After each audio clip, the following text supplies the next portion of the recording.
The Jewish quarter is more orderly and modern than the other quarters.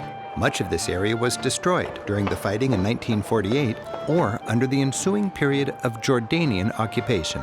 After they took control of Jerusalem in 1967, the Israelis rebuilt this quarter. While it's not convenient or economical to live in this medieval tangle, devout Jews find great joy living and raising their families so close to the Western Wall. The Damascus Gate leads from the Old City into modern Jerusalem. Joining locals in an afternoon stroll down Ben Yehuda Street in Jerusalem's new city, we appreciate this culture's fascinating mix of East and West, secular and sacred, modern and traditional. About 3/4 of all Israelis are Jewish, but most of these are secular Jews, non-practicing. About 15% of Israeli Jews are Orthodox, very religious and living conservative lifestyles that require them to be apart in many ways. Entire districts of Jerusalem are known as ultra-Orthodox, and about 20% of the population is Arab Israelis, generally Muslim Palestinians who never left after the formation of Israel. Christians, who are mostly Arabs, make up a very small and shrinking minority.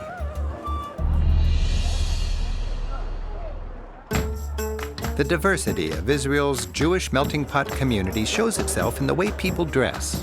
This is especially evident at places of worship and in ultra-Orthodox neighborhoods. With the help of a local guide, like A.B. Bresler, Simply People Watching comes with fascinating cultural insights.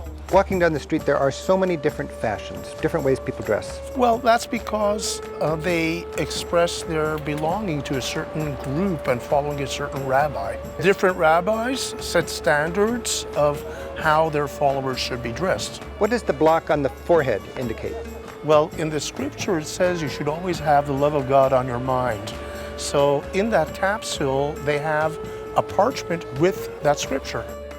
What's the significance of the yarmulke? Jews wear yarmulkes because they are constantly reminding themselves that God is above them.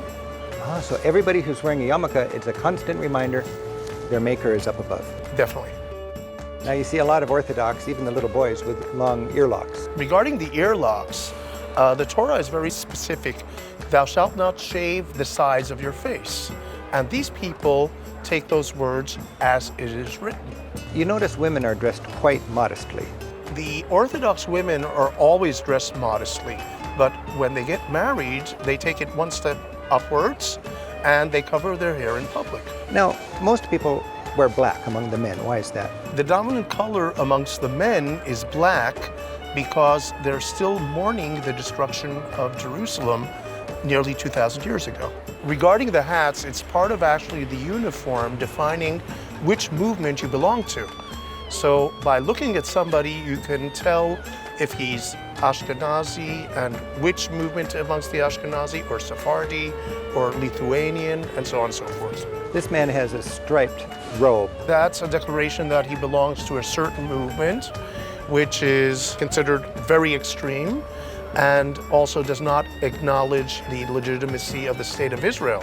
So there are many different stripes of orthodoxy in the Jewish faith. Definitely. In Jerusalem, 19 amongst the ultra-Orthodox. And it's like the rabbis are almost like pop stars. They have their own following. These are the great teachers. More than pop stars. More than pop stars, sure. Put it this way, they're spiritual stars without the pop.